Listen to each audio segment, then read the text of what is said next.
I myself have met people that have actually left Islam because of these types of tales.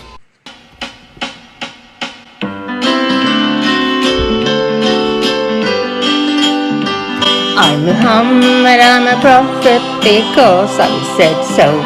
I have this hairy mole right on my shoulder, you know. And my bestest buddy Allah, he works for me though.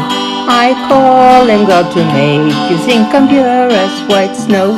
In the damp cave of Hira I met this bad man. He squeezed me until I threw up the Quran.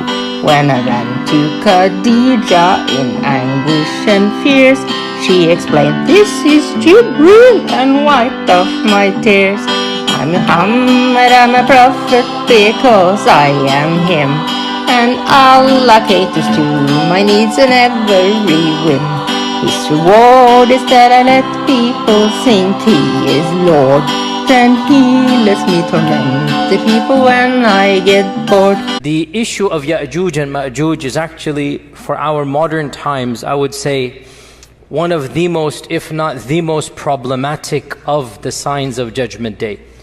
And it has caused many of our youth to question, to doubt. I myself have met people that have actually left Islam because of these types of tales. And we have to be honest and frank and not pretend as if this doesn't exist. Perhaps some of you are not accustomed to hearing people speak like this, but my philosophy is different. We are dealing with the crisis of people leaving our faith, our own children, our own young men and women. And of the reasons why is that we are not answering some of these issues that they bring, and we dismiss them. The issue of Yajooj and Majooj is something that doesn't just occur in the hadith. It is explicit in the Quran. Standard medieval interpretation of Yajooj and Majooj is the following. This is what you find in Ibn Kathir. You find it in the tafsir literature of As-Samarqandi and of Al-Tha'labi, and basically this is the mainstream interpretation for our classical and middle ages of Islam. If you look at any book of tafsir, any book of history, the notion was the following. Yajooj and Majooj are a bizarre, exotic tribe in the nether regions of the world that have been trapped by Dhul Qarnayn thousands of years ago, and they're still trapped to this day.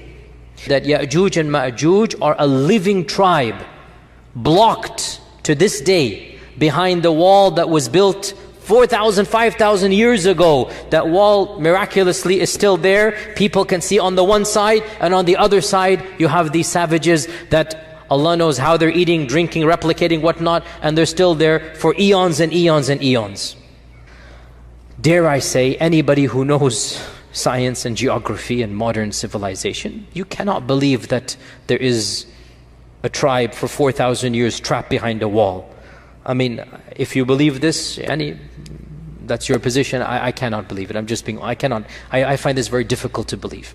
If you still believe that there's a big wall that is lasting for thousands of years, and by the way, no human structure is that fortified for 4,000 or 5,000 years that nothing happens to it. Even the Great Wall of China needs to be built up or whatnot. I mean, it doesn't work that way. But anyway, if you believe, and anyway, so this is, what can I say? If you believe it, you believe it.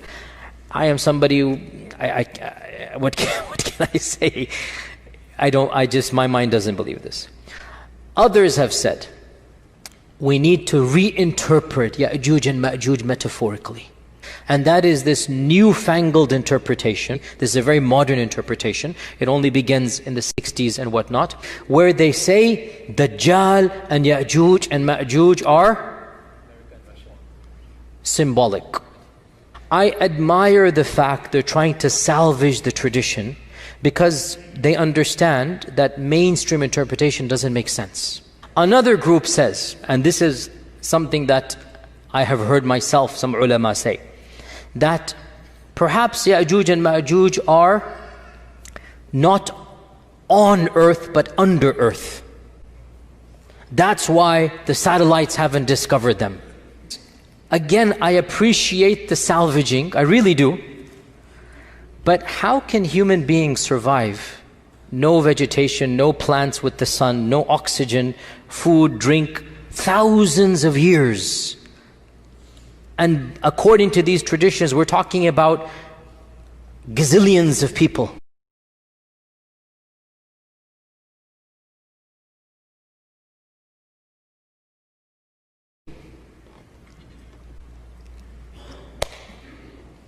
What is the answer to this conundrum of Yajooj and Majooj?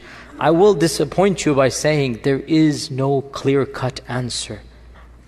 I don't have a solution to Yajooj and Majooj. I am personally skeptical. I mean, I have a degree in engineering. I understand mathematics and chemistry and geology, and Allah knows best. Perhaps, this notion of a living tribe of Yajooj and Majooj is not correct.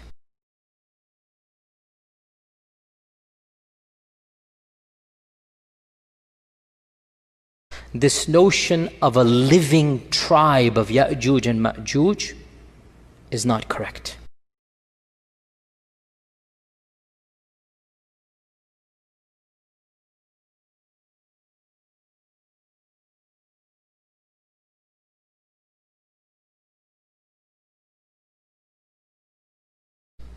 And this is what I firmly believe, simply because it is highly problematic to posit that there are billions of people somewhere in today's world clawing away. There is another interpretation which I hesitate to even verbalize. And I will tell you honestly, this is not mine. One of my scholarly friends, in a private conversation, so he will not allow me to mention his name. So we were talking with a group of ulama, a group of students of knowledge, whatnot, call them whatever you will, and we're talking about this problematizing. It is a problem, wallahi, it's a problem for any rational mind. What are you going to do with Yajooj and Majooj? He said, let's look at these traditions again. We see that first and foremost, Yajooj and Majooj seem to be human but not human. You see where this is heading. And they seem to be a race of people that cannot be fought. And they seem to be doing things that are bizarre, drinking up all of this water. That's not, humans can't do that. Mentally, they don't seem to be 100% there when they think they can kill the people of the heavens. This isn't normal. This isn't rational. The regular human beings alive, the followers of Isa, are so terrified of this group that they don't even want to see them. They're fleeing away from them. They will not fight them. The hadith mentions they will not be able to be fought. He mentions, if you look at the popular imagination of our times, you find a genre of literature and horror movies. What if the concept is there that these groups of people are human but not quite human? And they're doing all of these things, and everything just started clicking in my head. Check, check, check, check. So yes, the key point. They shall die the death of one man. How will they get gotten rid of? Allah will send a disease, some type of antivirus, some type of vaccine.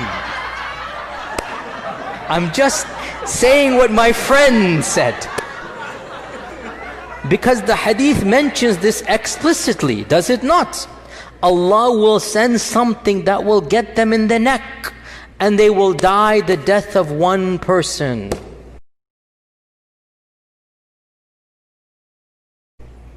So when my friend kept on going over all of these points, my laughter turned to a serious contemplation.